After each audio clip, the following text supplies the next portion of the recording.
السلام علیکم ورحمۃ اللہ وبرکاتہ. الحمد للہ رب العالمین والعاقبۃ للمتقین والصلاۃ والسلام علی رسولہ الکریم. محترم حضرات، ہم گفتگو کر رہے ہیں کہ توحید کی جو ضد ہے وہ شرک ہے، اور شرک کی 3 قسمیں ہیں بنیادی طور پر. ایک شرک اللہ کی ذات میں ہے، جس کے بارے میں نے آپ سے جو اللہ نے توفیق دی بات کی. دوسرا شرک ہے اللہ کے صفات میں. اللہ کی صفت میں ہی سارا شرک ہوتا ہے. اس میں سے سب سے بڑا شرک جو ہے وہ یہ ہے کہ اللہ کے برابر کسی کو یہ جاننا کہ اللہ بھی جانتا ہے سب کچھ اور بندہ بھی جانتا ہے سب کچھ. کسی کے بارے میں یہ عقیدہ رکھنا کہ وہ سب کچھ جانتا ہے جو ہونے والا ہے یا ہوا ہے، اس کا مطلب یہ شرک اکبر ہے. اس پر میں نے آپ سے بات کی. اللہ کی بہت سی صفتیں ہیں. ہم اگر اس کو ایک ایک صفت پر بات کریں بہت لمبی بات ہے. 2-4 صفتوں پر اور ہم بات کریں گے جس پہ ہم زیادہ انوالو ہیں، ملوث ہیں. دوسری صفت یہ ہے کہ بعض لوگ یہ سمجھتے ہیں کہ نبی کریم صلی اللہ علیہ وسلم ہر جگہ موجود رہتے ہیں. یہ شرک اکبر ہے، بڑا شرک ہے. نبی کریم صلی اللہ علیہ وسلم نے کبھی اپنے بارے میں یہ نہیں کہا کہ میں ہر جگہ موجود رہتا ہوں. ہر جگہ موجود رہنے میں صرف پروردگار عالم کا علم ایسا ہے کہ وہ اپنے علم کے لحاظ سے ہر وقت ہر جگہ موجود رہتا ہے.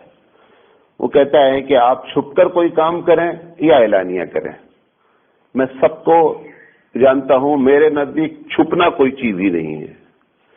اب ایک آدمی یہی بات اپنے پیر کے بارے میں سمجھے، یا یہ کہ وہ سمجھے کہ نبی کے بارے میں سمجھے. پیر کے بارے میں بعض لوگ یہ عقیدہ رکھتے ہیں کہ پیر ہم کہیں بھی رہیں ہم کو دیکھتا رہتا ہے. شرک ہے. اعلی حضرت نے ایک واقعہ لکھا ہے کہ ایک صاحب اپنے پیر سے ملنے گئے تو پیر صاحب نے ان سے کہا کہ آج رات میں تم نے جو حرکت کی وہ بہت بری حرکت تھی. تو انہوں نے کہا کہ حضرت میں نے کیا کیا؟ انہوں نے کہا تمہاری 2 بیویاں ہیں. کہا ہاں. تو انہوں نے کہا تم نے ایک بیوی سے جب صحبت کی تو دوسری بیوی جگ رہی تھی وہیں. تو انہوں نے پوچھا حضرت آپ کو کیسے معلوم ہوا؟ کہا جہاں آپ لیٹے تھے وہاں پر ایک چارپائی خالی تھی. کہا وہاں میں موجود تھا. ایسے ایسے شرک ہوتے. وہ کہہ رہا ہے کہ میں خود وہاں موجود تھا، دوسری چارپائی جو خالی تھی.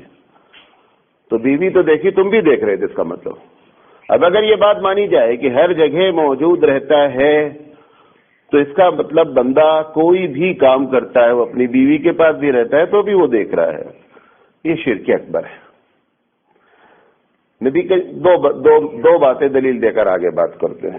نبی کریم صلی اللہ علیہ وسلم نے فرمایا کہ جب مجھ پر درود بھیجا جاتا ہے اور میری قبر پر آ کر کے لوگ درود بھیجتے ہیں تو میں سنتا ہوں اور جانتا ہوں کہ کون درود پڑھ رہا ہے. سر یہ حدیث ہے، ہم بھی اس کے قائل ہیں. آپ نے فرمایا کہ جب پوری دنیا میں کہیں درود لوگ میرے مجھ پر بھیجتے ہیں تو اللہ نے اربوں خربوں فرشتوں کو متعین کر رکھا ہے اور وہ لا کر کے رپورٹنگ کرتے ہیں کہ فلاں آدمی نے اللہ کے رسول آپ پر درود بھیجا ہے. اب سوال یہ ہے کہ اللہ کے رسول صلی اللہ علیہ وسلم اگر ہر جگہ موجود ہے تو یہ اربوں خربوں فرشتوں کو اپائنٹمنٹ کرنے کی کیا ضرورت ہے؟ نہیں سمجھے بات. جب نبی کریم صلی اللہ علیہ وسلم ہر جگہ فزیکلی موجود ہیں اور سنتے ہیں تو یہ اربوں خربوں فرشتوں کو اپائنٹمنٹ کیا گیا ہے کہ ہمارے بندے جب ہمارے رسول پر درود بھیجے تو آپ اس کو لا کر کے پہنچائیے. جب بندہ خود سن رہا ہے تو ضرورت کیا ہے اس کو اپائنٹمنٹ کرنے کا. اسی طریقے سے نبی کریم صلی اللہ علیہ وسلم نے معراج کی، سبھی لوگ جانتے ہیں.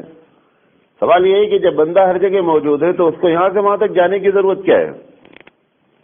بھائی وہاں بھی موجود ہے، یہاں بھی موجود ہے. تو یہاں سے وہاں تک ٹریولنگ کی جو کرائی جو اللہ نے کہ سبحان الذی اسری بعبدہ، کہ وہ ذات پاک ہے جو اپنے بندے کو راتوں رات لے گیا. وہاں موجود تھا تو لے جانے کی کیا ضرورت ہے؟ ایسے 50 دلائل دیے جا سکتے ہیں اور دوسری بات، سوال یہ ہے کہ سب سے بڑی بات کہ اس کی ضرورت کیا ہے کہ حضور عالم الغیب ہوں، حضور ہر جگہ موجود رہیں؟ ضرورت کوئی ہونی چاہیے اس نبی، اللہ کی صفت ہے تو اللہ اگر ہر جگہ اپنے علم کے لحاظ سے موجود نہیں رہے گا تو پوری دنیا کیا ہو جائے گی؟ منٹوں میں، سیکنڈوں میں ختم ہو سکتی ہے۔ لہذا اس قسم کے عقیدے شرک اکبر کہلاتے ہیں۔ یہ عقیدے آتے کیسے ہیں یہ آپ کو بتاتا ہوں، یہ کہاں سے بات جڑتی ہے۔ نبی کریم صلی اللہ علیہ وسلم نے فرمایا کہ میری امت ہر وہ کام کرے گی جو یہود و نصارہ نے کیا ہے، حتیٰ کہ آپ نے فرمایا کہ اگر وہ کسی بل میں داخل ہوں گے نا تو تم بھی داخل ہوگے۔ یعنی ہماری امت میں جو کرپشن آئے گا وہ کرپشن آنا ہے کہاں سے؟ یہودیوں اور نصرانیوں کے کرپشن سے آپ کرپٹ ہوں گے۔ تو یہاں تک ہوگا کہ اگر وہ کسی سوراخ میں داخل ہوئے تو آپ بھی اس سوراخ میں داخل ہوں گے۔ مطلب یہ کہنے کا ہے کہ اس بات کو بھی بندہ نہیں سوچے گا کہ یہ ہمارے رسول کے، ہماری شریعت کے خلاف ہے، یعنی اندھا لنگڑا لولا ہو کر کے وہ اس میں جو ہے وہ کرے گا۔ چھوٹی سی مثال دیتا ہوں، ہر چیز میں ہو چکا ہے۔ پہلے ہماری سماجی زندگی متاثر ہوئی، پھر ہماری جو ہے وہ اکنامک زندگی متاثر ہوئی۔ کتنے لوگ ہیں مسلمان کہتے ہیں کہ بغیر سود کے دھندا ہو ہی نہیں سکتا صاحب، تجارت نہیں ہو سکتی، تجارت میں ترقی نہیں ہو سکتی۔ جس سود کو پروردگار عالم کہے کہ جو سود ہے یہ ہمارے اور تمہارے درمیان میں لڑائی ہے، اگر سود آپ کہتے ہیں تو جنگ ہے ہمارے تمہارے درمیان میں، چونکہ اس کا یہ پورا سسٹم ہے، آپ وہ پورے سسٹم سے متاثر ہیں ہر چیز میں، ایجوکیشن سے لے کر کے کھانا پینا۔ اب جتنی بڑی محفلیں ہیں بڑے بڑے شہروں میں، بیٹھ کر کھانے کا انتظام نہیں رہتا ہے، سب بفے سسٹم ہوتا ہے، سب آپ کو کھڑے ہو کر کھانا ہے۔ کوئی نہیں سوچتا کم سے کم اس کام کو نہ کیا جائے جو حبیب مصطفیٰ نے منع کیا ہے کم سے کم۔ جیسے مثال کے طور پر کرسی پہ بیٹھ کے کھانا ہے، کرسی پہ بیٹھ کر کھانے پہ نبی نے منع نہیں کیا ہے، طریقہ نبی کا نہیں ہے، لیکن کم سے کم نبی نے منع نہیں کیا۔ کھڑے ہو کر کھانے سے منع کیا باقاعدہ، کہ کھڑے ہو کر جانور کھاتے ہیں۔ اب بندہ وہ کھڑے ہو کر کھانا کھا رہا ہے اور بیٹھنے والے کو سمجھتا ہے بیکورڈ ہے، یہ کھڑے ہونے والے کو کھانے کو سمجھتا ہے یہ بڑا ایڈوانس بندہ ہے۔ تو ایسا نہیں ہوا ہے کہ صرف تو یہ بھی جو سارے عقیدے آئے ہیں نا، یہ سارے عقیدے کرسچن میں موجود ہیں، یہ سارے عقیدے یہودیوں میں موجود ہیں۔ وہ بھی عقیدہ رکھتے ہیں کہ ہم نبی ہمارا سب کچھ جانتا ہے، نبی ہمارا ہر جگہ موجود ہے۔ بھائی جب ایک آدمی وہ چرچ پہ جاتا ہے، ہر جگہ وہ جیسس کو آپ رکشے پہ دیکھیں کہ جیسس آپ کو واچ کر رہا ہے، رکشے پہ لکھا رہتا ہے جیسس از واچنگ یو۔ مطلب کیا ہوا کہ وہ عیسیٰ علیہ السلام ہر وقت آپ کو دیکھ رہے ہیں۔ وہی عقیدہ آپ کا بھی ہے کہ حضور صلی اللہ علیہ وسلم بھی آپ کو ہر جگہ دیکھ رہے ہیں۔ تو یہ جتنے کرپشن آتے ہیں یہ سارے کرپشن یہودیوں اور نصرانیوں کی جانب سے آئے ہوئے ہیں، اور بندہ اسی کے تحت زندگی گزارنے لگتا ہے۔ تو کھانا پینا تو بہت پہلے کرپٹ ہو چکا ہے، اب عبادت اور عقیدہ بھی کرپٹ ہو گیا ہے۔ آپ دیکھیں ہمارے مسلمان جو ہیں، ایک مرتبہ مجھے ایسا اتفاق ہوا کہ آٹو رکشے سے گزرتے ہیں، اگر وہ قبر کے سامنے سے گزرتے ہیں تو وہ اس کی طرف منہ کر کے اس کو چومنا ضروری ہے یا سلام کرنا ضروری ہے؟ یہ ساری حرکتیں ان کی ہیں۔ مطلب کیا ہے کہ آپ یہاں سے بھی اگر وہاں تک آپ نگاہ ڈالتے ہیں وہ آپ کو دیکھ رہے ہیں کہ صاحب بندہ گزرتے ہوئے ہمارا احترام کر کے گیا ہے۔ تو نبی ہی حاضر ناظر نہیں ہوا، وہ بندہ بھی حاضر ناظر ہے جو قبر میں بیٹھا ہوا ہے، اس کے بارے میں بھی عقیدہ ہے جو پیر ہے کہ ہمارا سب کچھ اعمال دیکھتا ہے۔ اسی طریقے سے اس دن بات آئی تھی، اور جو صاحب نہیں ہے، کہ بعض لوگ یہ سمجھتے ہیں کہ بزرگ جو ہے نا وہ کشف کر سکتا ہے۔ دیکھیں کشف ہونا الگ ہے، کر نہیں سکتا کوئی آدمی۔ اللہ کسی کو دکھلا دے، بہت سے ایسے قابلین ہیں صحابہ سے لے کر آج تک کہ بہت سی باتیں ایسی ہیں کہ پروردگار عالم ان کو دکھلا دیتا ہے، لیکن وہ آپ سے کہیں کہ میں کشف کر کے بتا دوں گا کہ یہ کیا معاملہ ہے، یہ جھوٹ بول رہا ہے۔ کشف آپ قادر نہیں ہیں۔ کشف ایسا تو ممکن ہے کہ اللہ کو، جیسے ابراہیم عمر رضی اللہ تعالیٰ عنہ کے بارے میں ہے کہ اللہ نے 2500 کلومیٹر دکھلا دیا کہ صاحب وہ پیچھے سے حملہ ہونے والا ہے، کشف ہو گیا حضرت عمر رضی اللہ۔ وہی حضرت عمر رضی اللہ تعالیٰ عنہ کو جس نے مرڈر کیا وہ 5 فٹ کی دوری پر تھا،